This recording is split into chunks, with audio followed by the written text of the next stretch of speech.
welcome to our Spring Equinox Global Meetup. We're so excited to be here. We have some really great people from all over, and it's a pleasure actually to be in front of you with them. It's been a little bit of an effort, I have to say, to get everybody here, and everybody's been putting their best effort forward as well. So let's get on with everything. Louise, I'm going to actually, when it comes time to introducing the speakers, I would like you to introduce everyone. Okay?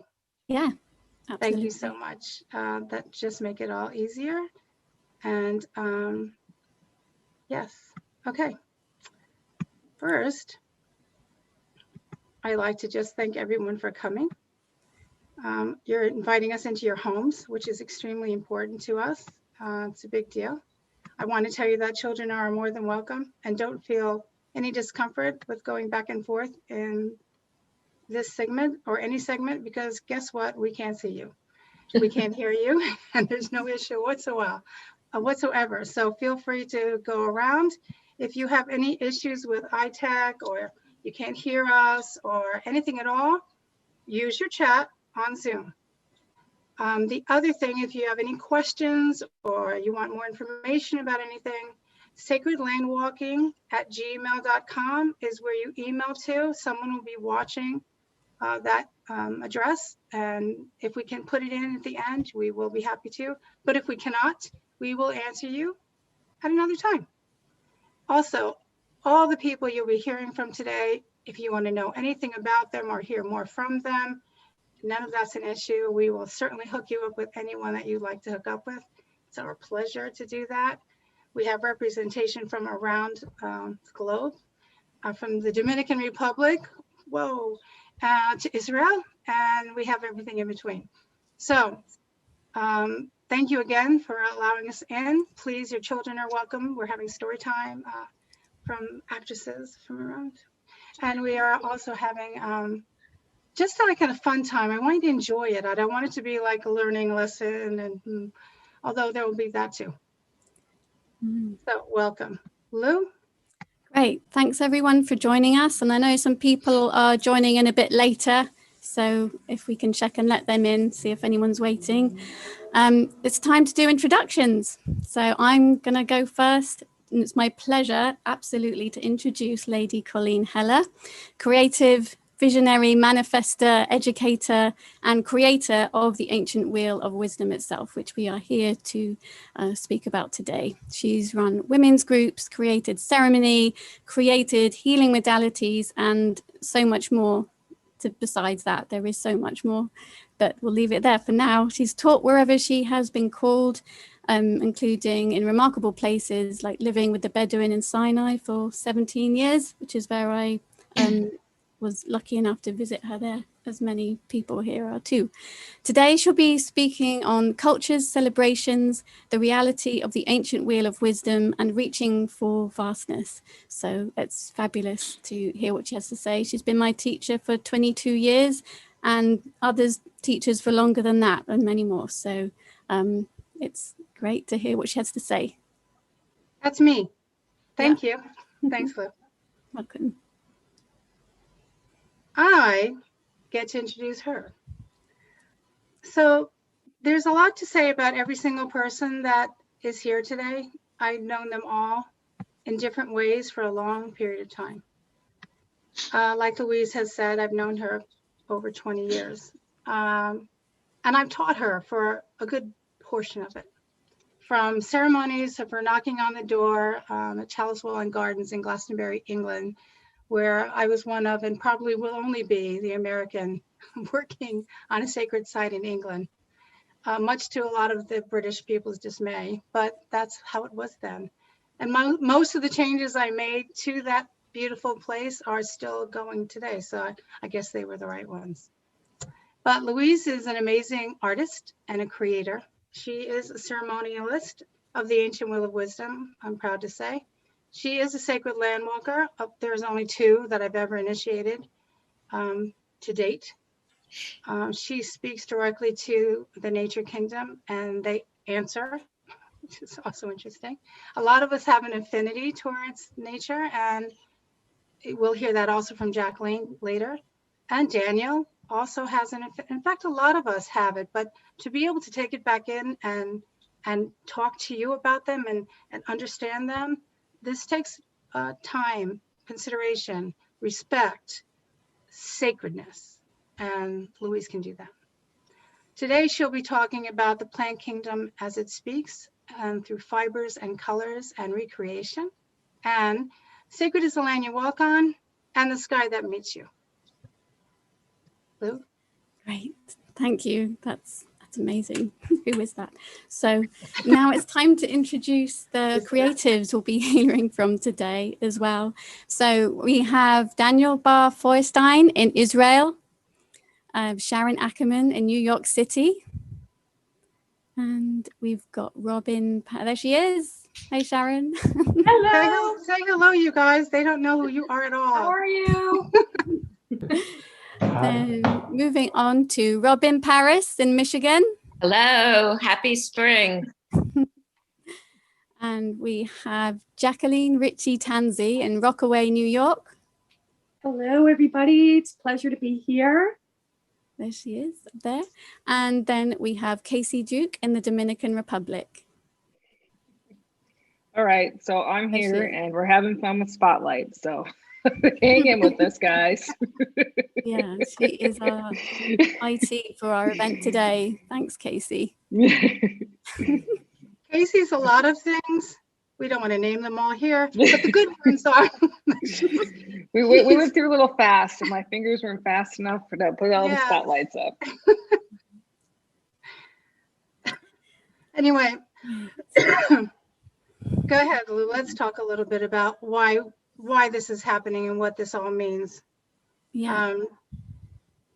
We do have some things to say just to give you an opening, but I'd like to just say a huge thank you to all of you speakers for your behind the scenes, personally, your own personal work to get ready for it today, and for what you've done coming in and trying to fine tune everything so it doesn't feel so much like this is what you have to do, but it's going to be also fun and abundant and joy filled. And if you bring joy out from this with you and maybe learn a little something that you can bring into your life to make your life better, then we've accomplished what we are trying to do today. And you know, it's all your time and your wisdom and your care and your brilliance that I want to thank you for individually, and for believing that these events are very important to the world and to those that are listening. I thank you for, again, taking the time. May your life rise up, and with it bring the vast abundance you so richly deserve. And we are looking forward to hearing everyone's talks, and we better get started. Okay. So I represent the Ancient Wheel of Wisdom today. And Louise. there it is. And I represent SacredLandWalking, which offers a connection between people and the lands they live on that has been passed down on from generation to generation. And I'll talk about that more later on. So the Ancient Wheel of Wisdom has been celebrated for over 40 years, mostly outdoors. And due to the global situation at the moment, we've gone online like so many others, taking advantage of technology in a positive way to reach many further afield than we normally would do in groups. And that's one thing that this time has afforded us, is creativity, becoming the leader over a repetitive life. I didn't grow up in a real abundant family. We didn't have a lot of anything except for kids, Irish Catholic, you know. So we had a lot of those, but we didn't have a lot of anything else. And I understood that mostly I was going to be best friends with nature. So the trees and the plants had a cycle, which I understood as a child. The air and the water and everything was running in cycles, which I learned at a very young age. I used to hide from my father's wrath in a cherry tree, looking down at him while he was yelling at me once again for something I'd done wrong. I did a lot of things wrong. They used to call me Dennis the Menace when I was little. If anyone knows that show, I'm too I don't, obviously. I do know that show. So I was, in trouble a lot. One of the things I could do though, is I could mark land in any season and hide things and find them. It was kind of an interesting gift because many things can happen to a land over the winter, but I could still find what I was looking for. I could hide from you and you could be right over me. And that was a pretty interesting thing I could do. We had a little wood behind my house. My father used to tell me it was my Native American heritage, which is Cherokee. I thought, great, but I really thought it was the trees and the plants and sometimes even the wind telling me what to do and how to do it. I loved my trees. They were my friends. I could hear better in them. I could feel in them. I could be in them. I could run faster to them. I could sense a greatness within them. Now I think it's probably the ancestors that were speaking after all these years and all these walkings and being careful and all the emotions we have on the land. When I was studying medicinal herbalism, the very important understanding of harvesting and how that runs in cycles started to pique me. Oh, so my feelings started to heighten in different times of the year. All right. My responses would be different at different times of the year. Okay. My energy was different during different times of the year. All right. It seems like so many things were happening at certain times of the year, and at other times of the year, it wasn't happening. And I was starting to pay more and more attention. More of the details started to show up. So I took all this information with me and I brought it to my herbal group, who were very interested in moons and moon tides and, plants. You do harvest some plants under a moon tide and you wouldn't harvest them at other times. So it seemed related to me. They weren't that interested, but I was really interested. So some of us moved away from that group and started our own little group. I wanted more science and I wanted something behind it to understand it more. And so we started studying. We delved into things that were more deeply related to us, which would be Native American, Cherokee, and Celtic for me. And they had others that they followed. But I really am going to talk about what I know from my own history and how I came up with the ancient wheel of wisdom, which is what we're using today. One of the things I really wanted was elaborate, expressive, thankful festivals, celebrating the seasons at their peak time, honoring the energetic characteristics of that time of year in the part of the world that I was in later. In the most cases, it was Native American at first, and then as I moved around the world, it was Welsh, British, Irish, later Egyptian, and Middle East, which is where I last was before I moved back into the States 5 years ago. So wherever I was living or working at the time, those cultures I would bring into the honoring time. I'd ask the people, I'd sit with them, I'd eat with them, I'd listen to what they would do. Why are you doing it? And they would explain it to me as best they could. Then I would incorporate it. And the people that worked with me as well around the world would then incorporate what I brought, what they heard, and we'd keep recreating what the wheel meant. So it's really was more eclectic than just one or the other. But you have to remember, most of the people that I was working with were all Celtic, more Celtic based than anything else. So pushing it in or moving it into that realm was what we did. So what became difficult was the growing and learning, because your expression of the festivals and seasons started to become more detailed, deeper, and philosophical. So the psychology of the season became part of the creation of the festival. This brought about another book that I had to add to the books I'm already writing, which meant more work, but that's okay. The ancient wheel of wisdom was born 4 decades ago. I'm just going to let that ride over you. It includes 9 festivals a year. The traditional names of the festivals you can find easily enough, but the 9th one was the Thanksgiving one, which is celebrated Sunday prior to the USA holiday. We renamed it Thankfulness Festival. We can figure that out later as to why I've changed it. It's also an optional festival, but we still celebrate it.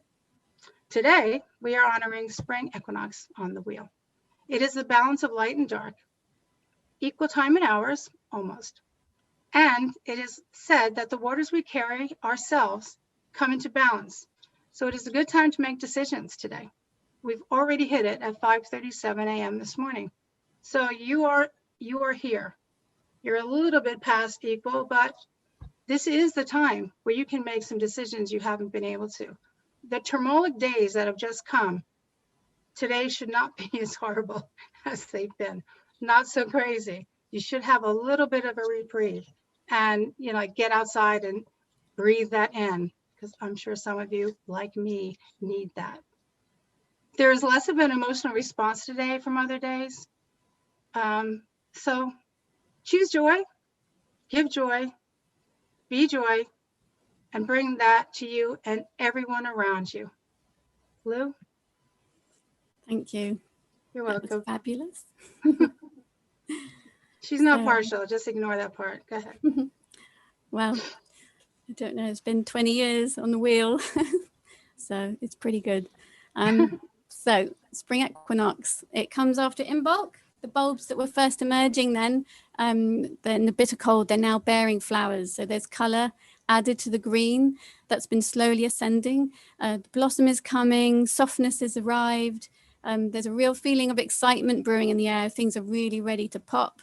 And the birds are so active. The air is filled with their songs. And the plants and trees that we all know and love, they're all in their baby state at the moment. So it's really nice time to hang out with them, hang out with plants, hang out with trees, and get to know them in that newness, that new state that they're in. It's also a time for us to take baby steps ourselves. So there's a real palpable, joyous feeling as the first warmer days arrive, and it's really quite something after the cold months. There's flowers suddenly everywhere, bees are buzzing, the sweet fragrance on the air, and baby animals are popping out all over. And in the UK, people have really felt it, and it's been really exhilarating, that feeling. It can be very giddying and giggly, and it can give you quite a high feeling. It's really a bit of a rush to have the energy of that whole earth beneath you. It's a real push. So it's really important to keep your feet firmly planted so you're not overturned, no broken ankles.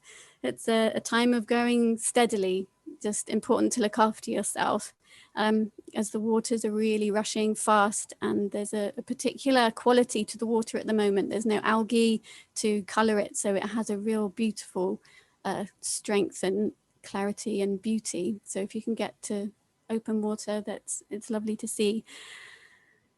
And at the same time as that, there's a really interesting contrast between that emerging out into the world again and that push behind you, and then the fragility of the new steps that we take, like the buds and flowers. They're really strong, but they have a tenderness as well. A frost can come and they can be gone quickly. So it can, when we go outside for the first time without a coat on, it can feel really vulnerable after being so bundled up and then without a coat. So it's good to go gently and take small steps and look after yourself as you're heading out. And it is the last days of the cave time, the cave quarter of the year. So make the most of these last days, nourish yourself with good food, good company, and because the light is growing quickly. So that's a little bit about the time.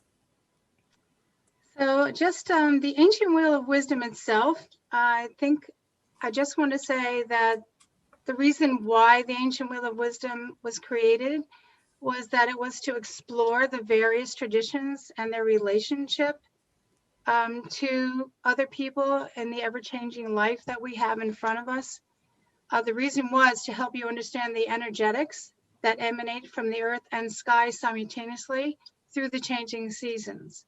Like Lou was saying, there's so many things going on, but for me, explaining these, because mostly they're misunderstood, misused, and they are not beneficial as they might be. In fact, they can cause absolute chaos if you're not prepared. So to make them more palatable, it'd be great if you knew what was actually going on before you hit it, than finding yourself in it and swimming in the muck, so to speak. So we know that the wheel has been around for thousands of years. We find the symbol everywhere around the world. If you travel, for sure, you will see it. And I've used this one based on the Celts most often because I've had the most experience with it. But it doesn't mean that that's the only one you can use. It's not religious in content. There are many wheels of understandings and practices that are. That's not the one I use. I leave mine open for everyone. It does embrace the divine and all life in turn, from life and death and back again.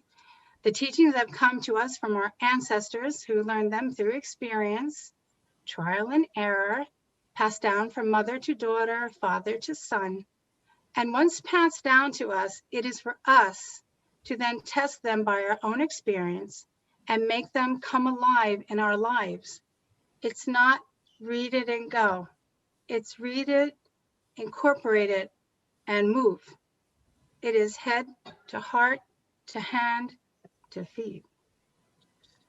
The natives of each land viewed life as one continuous cycle. They understood that everything moved in a spiral, from those little shells with a little spiral on them to the whirling galaxies above them. The changing seasons announced the steps of the yearly dance and were welcomed with celebrations and merrymaking to acknowledge and give thanks for the ever-turning cycle of life. In the modern world, well, progress is seen as a single, straight upward march. If we do not consistently improve, we're doing nothing right, something must be wrong. So tiring. Through celebrating the changes of tides in the year, we can gracefully step one step at another into the dance, being led joyfully along by the music of what happens. This, instead of grimly struggling towards distant goals, grinding to what ifs at the wrong time of the year. Wouldn't that be nice? Instead of feeling like you could never get past the muck. Yeah. Using the energy from the earth, we learn to enjoy the journey, appreciating each moment as it unfolds, even in the difficulties. We know what each season's energy may bring forth, and then we can prepare for the possibilities, not being surprised that one season does not produce as much as another. We know that we are truly part of the whole, including most assuredly the land you are standing on and the skies you're undering that you meet with. You are in between. You are not separate from. You're not one of the other. You are the total package. You are part of it. Look, our ancestors lived their lives intrinsically woven within the earth's cycles. People celebrated through colorful customs, rituals, stories, songs, and music, and were passed down orally from generations to generations. Your family, my family, every family, if you go back and back and back, and for me, all the way through Native American, and then, and all of them sent it forward. It's easy to stop, sit, and be, and think, okay, but what's it like to actually experience it? What's it like to actually do something that puts you back there, puts you in a place of I am? And that's what these ceremonies do. That's what these acknowledgements do. That's what the sacred land offers you. It just doesn't take that much time. It just takes a willingness. By actively participating in natural cycles, we can attune ourselves to the creative forces that roll through us, and learn how to live in harmony and balance it in ourselves and with the earth. So I ask you, what is your favorite season? And then why do you like it? What benefits do you find in any season? What do you find in this season? And what is your least favorite? Why don't you like it? And ask yourself, what difficulties come in it? And then look at all of them. Which one would you most likely look forward to every year? For me, I love autumn. I just love autumn. A lot of good things happen in autumn for me. So that's the one. But as you go and learn the seasons, you start to find why you want the next one to come. You know, I need to wait for this. I love the winter now because it's cave-like. It's like, right, I don't have to do anything. No matter what culture is telling me, no matter what people want to do, I like to just say, cave time is my time. And I never used to. So as you learn and you grow, you find out what's beneficial for you, and you take note and you make it yours, and that becomes your new wheel. And that becomes your forward, and that becomes your way, and that becomes your sacred. And the real foundation that I offer, you make it your own. So that's the greater understanding of the ancient wheel of wisdom. And I hope that it helps you. Lou? That's lovely. Thank you. Welcome. So now we're going to introduce our first speaker of the afternoon or morning. We have Casey Duke up first. She's a systems network manager for Seed VA, and she is IT for our global Spring Equinox event today.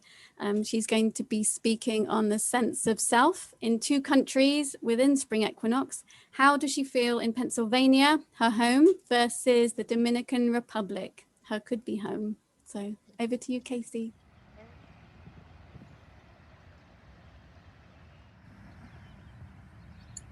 Hi, Coco.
As I've been living in Pennsylvania, I'm going to go with Louise, how I've been feeling in the cave time. I've been feeling reclusive. I feel heavier and dense energies around me, and I stay tucked into myself. As you see, the trees were not blooming, and the skies are gray with hints of blue. And as I take our dog on a walk outside, Miss Coco, I feel the cold wind, and I wish to remain in hibernation. As temperatures are just starting to rise in this spring, I see a glimpse of myself emerging from my self-induced cave. I enjoy winter actually a lot. I become excited to feel the warmth. I'm just starting to feel lighter and brighter. And then I get pulled back into the cave as the temperatures decrease, and I am sheepishly waiting for them to stay around 60 degrees rather than 30 degrees. As I peer around my neighborhood, I see sprouts of life coming up through the snow, like the daffodils peeking up. The trees are beginning to show buds on their branches. I know spring is here and summer is near. I admit I do enjoy the change in seasons. I feel winter gives me time to rejuvenate. And as the cliche goes, I feel like a blossom in spring. This spring, I'm also thankful for the experience of participating in the Equinox within the country of the Dominican Republic, where I'm at now. I flew here this week. I feel a sense of liberation as the sun shines on my face and the air briskly rushes over me. It is a bit windy, though the air temp is pleasantly 80 degrees and the wind is cooling. As I explore the island, the perimeter and the ocean appear. It is majestic. I could sit and watch the waves roll over and over and over. It is very meditative. The plants are vibrantly green and the ocean is powerful and calming. I feel the shift of a slower pace. I'm easily stopped by seeing the different trees in the area. I'm at a chinola tree where I have never heard of before. It blooms tropical passion fruit that is very sweet with a little tart. Other trees in the area are also mesmerizing as they are cut into different shapes. think as you saw, they were fanning and circling and more. The trees also have their beautiful flowers of reds and pinks. The inland of nature in the Dominican Republic feels like a rainforest. I wonder, do I live here as a family? It is paradise. It is international with a lot of people from different cultures. Europe, America, Canada, Mexico. I feel the tug to explore and be here. I feel the energy of relaxing and letting go. I do not need a plan. I can be in the flow. I can trust what I receive. I can listen to nature. I'm not sure where our choices will lead. Pennsylvania is our home. We listen and explore nature there also. Realistically, nature is everywhere and anywhere. Though places and locations feel differently and the same if we're open to it. I currently hear the different birds chirping and the beetles humming as I sit in the quiet and listen here in the Dominican Republic. But then it brings me back to Pennsylvania as I listen to the different birds and crickets there. Now, growing up in North Dakota, we would cross over to Minnesota, where our family had a lake cabin. I remember sitting on the deck for hours with my father and my grandpa, listening to the water of the lake, hearing the different birds, feeling the calm, and seeing the awesome sunset over the lake. My grandma would call our lake on Golden Pond as it is small and it shines. Being in the Dominican Republic brings me back to those days at the lake. There's a sense of peacefulness, simplicity, and easily unplugging from the go-go mentality in the States. Now, home is where we make it, and we have been blessed in Pennsylvania. We are connected to the beautiful community around us. That makes it difficult to pick up and move to a different country. Plus, living in Pennsylvania, it's known, it's safe. The Dominican Republic is new for us. It's a different way of life we're not used to. It's more laid back and schools are smaller, though fully enriching and accepting. Schools in Pennsylvania are grander, just as enriching, though more competitive. Yes, I have two beautiful teenage children, which has mostly been my angst in not moving quite yet. Although in this experience, as I'm here, I'm embracing being open. Cosmically, the right individuals have magically appeared while I've been here in the Dominican Republic. They have shown me possibilities and have helped to remove part of my anxieties.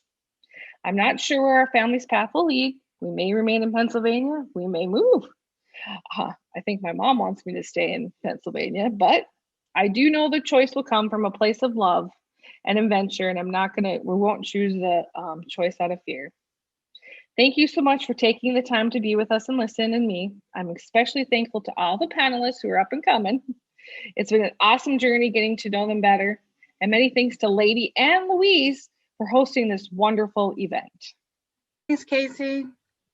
This man, whose name is Daniel Barr, he has this great ability to take ideas and concepts and work them into a language that I also relate to, which can be a little bit out there sometimes for people, but I get him each time. He is a holistic conflict mediator. He's a personal coach. For me, he's a visionary. He goes into profit work very quickly for me when we're talking in different places. He was my guide all through Israel, and we had some pretty astounding times there. Daniel is speaking his second language, English, so please listen carefully. He'll speak louder, but every word is worth it. And so it is my privilege and pleasure to introduce him to you, even though he hates all of this. He's very humble. Look at him, he can't stand it. The title of his talk is Growth Beyond Good and Bad. And so I present Daniel Barr. Thank you, beloved lady, for the words. I changed a bit what I wanted to say after we had some talk. And I brought it more to my personal perspectives of my path. So, growth beyond good and bad. I grew up in Israel, in a Jewish religious community and family. And throughout the years, I've made my journeys out and beyond in many, many places, and cultures and methods, in which one of the pleasant of them, I met a lady in Sinai, and we had some lunch together, and I asked her, "Do you do Beltane?" She blushed and said, "Yes." And since then we became a really good, I'm happy to say, good friends. I love her so much, and she was my teacher for intensive 5 years, which I always appreciate, and always, wherever I do some teachings that is connected to what I learned from you, lady, I always tag you in the post. So I'm sorry for the dog. I hope the children that are taking care of her, but she's wild. She's like the Bedouin dogs. Anyhow, so growth beyond the good and bad. Yeah, so I've made my journeys, and I was always judging myself whether it's good or bad, because it was beyond my religious standards, beyond my cultural standards, which I grew in. And this question, is it good or bad? Am I doing something good or bad? Was always present there in my mind, and sometimes making my path a bit harder and heavier in the heart, which I was really in an inner conflict. And in the spring, usually I had allergies. I mean, when everything was blooming, all the flowers were blooming, I had my high fever, always. And when I started my journey, my deep journey inside, I looked at the flowers and I said, well, what is the trigger in me that is triggered by this blooming? And what I found out that it's the life force. It's the life force of growth that is beyond good and bad. It's like the tree just grows, the flower just goes out. It doesn't ask, is it good or bad? It just listens to its inner life force, and it responds to it, and it brings it out. And I saw that I have judgments on this, because I had my inner judgments on my path. My inner judgments were obviously from my surroundings, the judgments of the culture, of the religion, of my parents, all the thought forms that I was raised in. So when I saw this, and I understood that my immune system is allergic to growth, is allergic to my life force, then I made lots of healings in many methods, and yes, I was healed out. I was healed from these allergies, from this high fever of the season. So, and I want to show here you just see the olive tree that you can see here. I'm so blessed to live now in a little village. You can see the sea out of my, it's like a little mountain, and loads of olive trees, and the olive trees are dated at least 900 years. I mean, the church, they date them 900 years, but they're probably much older and ancient. And when I look into it, then actually the olive tree and the olive oil is the thing that was used to make the initiations to the priests. The olive tree, with its deep roots beyond time and space, enables me, and when I live here now for the last half a year, it's like in a constant initiation constant initiation, because it brings some quality of enabling my mind to overcome and to grow in its spiritual path or in its consciousness, to have this magical point where I can see things beyond the reality, that the mundane reality. And so I bless myself and I bless all my dear colleagues. And lady, thank you so much for inviting me and giving me on the head yesterday. Yeah, it was good. It was a bit hard, but it was good. It was essential to really kick me in the ass and I'm allow not me known for my quietness, as you know. and allow me to really bring some more personal points of view and sharing, which I usually do in my Facebook, but here I thought I should do something more formal. So no. And when I heard you ladies, I understood that I can take it to my personal, regular comfort zone. So here it goes. And it's really, I'm blessing all of us to bloom and to allow this life force that is within us, just to allow it.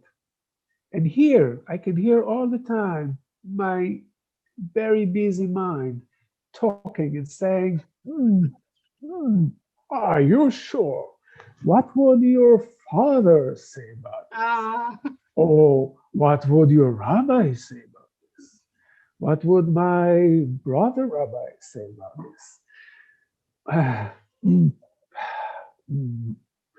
What would the Bible say about this? Well, as there's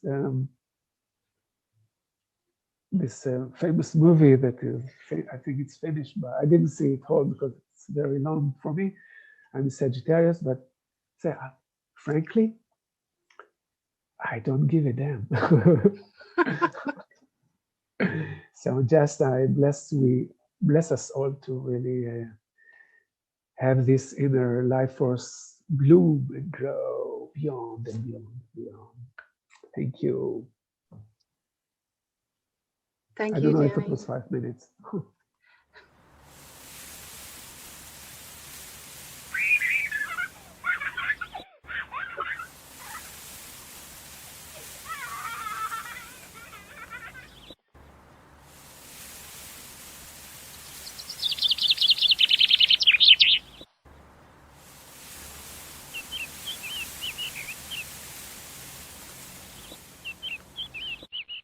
Well, since I've traveled quite a bit, and a lot of people have, not just myself, but mostly my traveling was about seeking.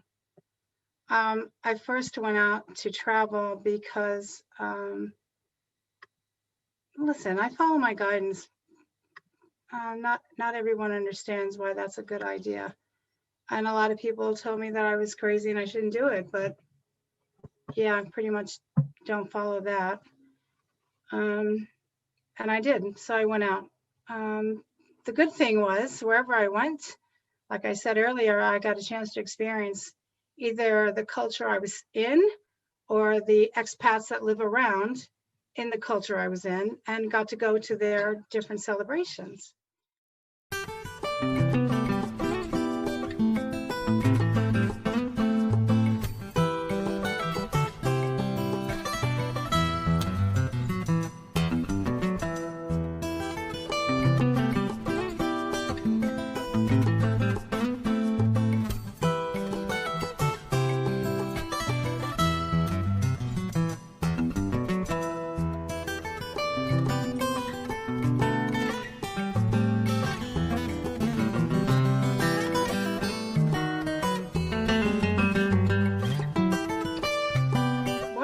Dawning of springs things that were observed was in obviously Egypt, which is where I was mostly in.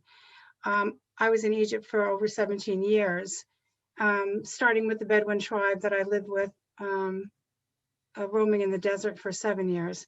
And then moving into Cairo, opening the first alternative center in Cairo, active and saying what it was, alternative center, and then between Sinai Peninsula and Cairo for about 10 years. Anyway, when I was in Egypt proper, I used to always take a felucca on the Nile. And that's a big sailboat that holds like 20 or 30 people. It's got benches on the side, it's a wood boat, and it's got one guy in the front, usually smoking with his galabeya on, which is like a male dress, which some of you have seen, with a kafia, which is a wrap around his head. Could care less what you're doing, which is fine with me. And I would sit there and get rid of all my stress on the Nile. And then the stories of Egypt and how the Nile rose and everything, I was there. So the festival of Isis was held in ancient Egypt as a celebration of spring and rebirth. Now, you'll hear other stories of it from different authors of how it was celebrated actually in the autumn, but it's actually not what I learned from the people. Isis is predominant in the story because it's the resurrection of her lover Osiris. Although Isis' major festival, like I said, was from folklorist, I think his name is Fraser. He said in the Golden Bough that it was a time where the Nile would rise from the tears of her mourning the loss of Osiris.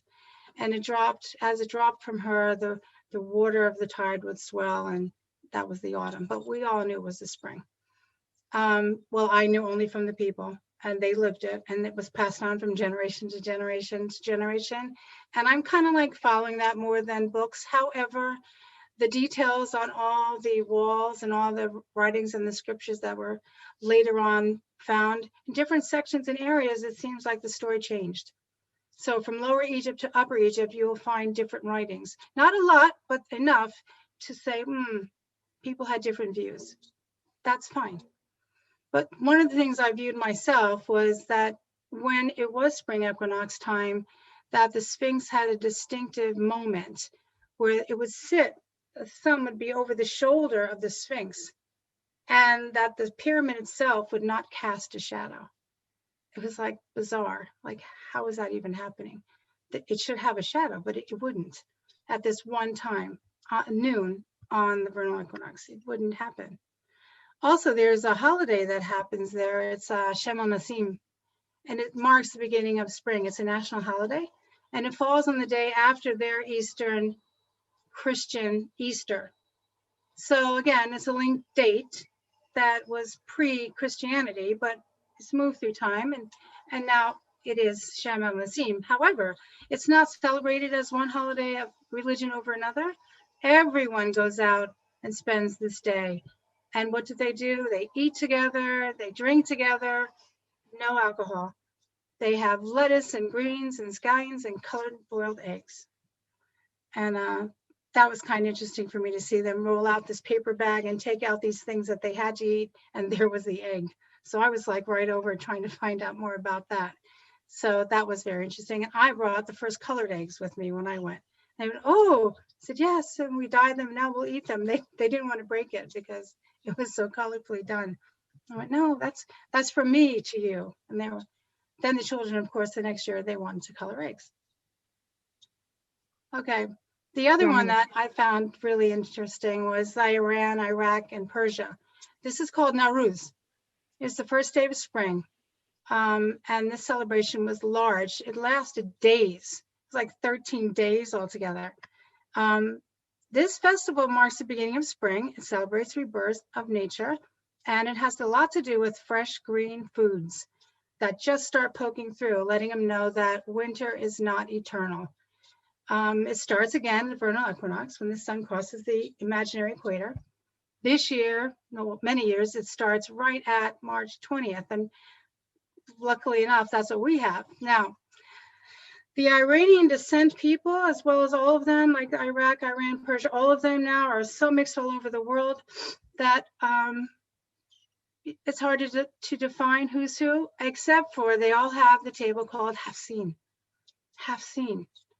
It is a table that is colorful, elaborate. It's reds and vibrant. It's like the Day of the Dead in Mexico meets the mashup Easter Passover traditions, and there is this explosion of colors and foods. It's beautiful. I'll have a picture of it at the end of one of the tables that you can look at. Anyway, the young and the old hold hands, and it's like their new year, so they'll say Ashoma Mabruk. And every home, there's this table with 7 items. They all start with the letter Sin or S, and all the S words that they have to symbolize spring. For example, they'll use a sib, which is an apple, representing beauty. Sir, which is garlic, representing good health. Sarhab, which is vinegar, representing patience. Sambol, which is hyacinth, representing spring. A sanu, which is a sweet pudding, representing fertility. Sabzib, which is sprouts, representing rebirth. And there's sekhab, which is coins, representing prosperity. Other words beginning with the letter S can also be used, such as a spice called sumac, which you can get here very easily, and it is a brilliant gold, and it represents the sunrise. And you can also get shenep, which is a dried fruit of the lotus tree, which I have never seen, but I'd like to, and that represents love. In Ireland, one of the traditions we all know is St. Patrick's Day, right? So St. Patrick's Day, we grew up knowing that he rounded up the snakes and he took them out of Ireland. I never quite got that. I didn't really understand, what does rounding up snakes have to do with spring equinox? It was years and years. And then when I finally found out the reason, I don't know what they're doing outside. The reason that they, that it was called the snakes were really pagans. So when St. Patrick's came into Ireland, it was a real like clean sweep to get all the pagans to stop following their tradition and to start following Christianity. So they made him a saint and made the special day for him on the Emerald Isle of Ir. And he practically eliminated it from the country fairly quickly. And so the gathering of the snakes and bringing them out of Ireland isn't about snakes at all. That was a little depressing. And since my family's from County Meath with the Hill of Tara, yeah, wasn't my favorite moment. Anyway, on to Sicily, which is also from my family. Sicily has an interesting tradition that they do for the spring equinox with the women who go to the gardens of Adonis.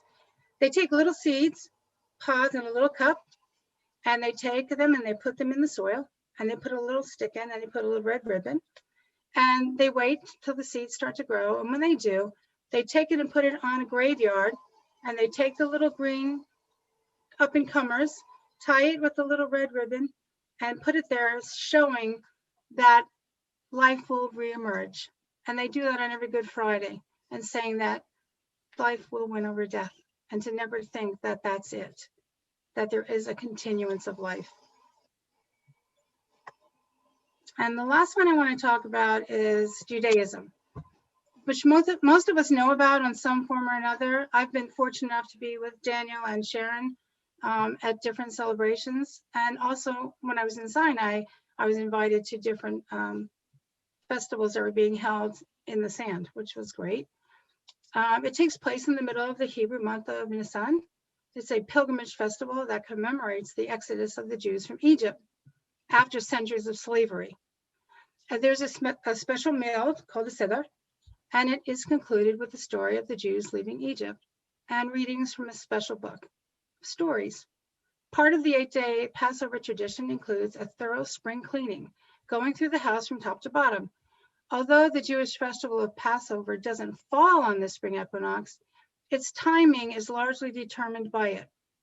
It is calculated according to the lunar cycles, and unless it's a Hebrew leap year, it begins on the night of the first full moon following the spring equinox. And this year, I think it's April 1st. I don't know, guys, March 30th, April 1st, I'm not sure. Anyway, a ritual food at Passover includes a hard-boiled egg.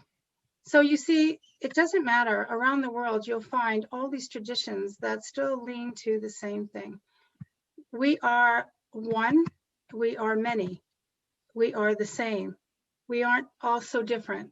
And the more that we start to recognize that, the more we find that oneness is everything. We have to start to embrace that more. Stop spending so much time pointing and I'm better and you're better and I'm above and you're below. The sooner we get out of this place and start recognizing the joy of each person, the better.